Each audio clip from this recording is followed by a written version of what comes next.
La scène est digne d'un film d'action. Un hélicoptère dépose des caisses pleines de trésors d'or et d'argent sur la terrasse de l'abbaye du Mont-Saint-Michel.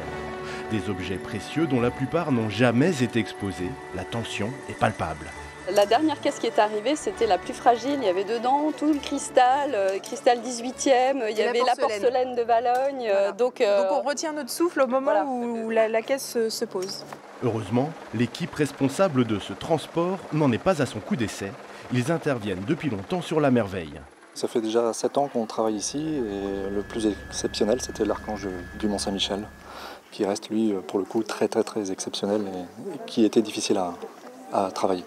Une demi-heure plus tard, les 9 caisses ont été livrées. La conservatrice et son équipe peuvent enfin respirer. On est rassurés maintenant que tout est là. Surtout la caisse numéro 5 pour tout vous dire, parce qu'avec la cristallerie à l'intérieur, on n'avait pas envie de retrouver des petits morceaux un peu partout. Il aura fallu près de 3 ans de travail pour réunir 200 pièces d'orfèvrerie venues de collections publiques et privées, datant pour certaines de plusieurs siècles. Parmi elles, les plus spectaculaires sont probablement les colliers et l'épée de Saint-Michel.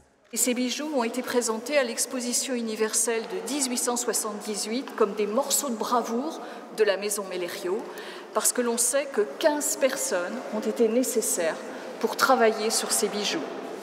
Bijoux, argenterie, couronnes d'or, pierres précieuses, tous ces objets ont un lien avec l'histoire et le savoir-faire ancestral des artisans de la Manche.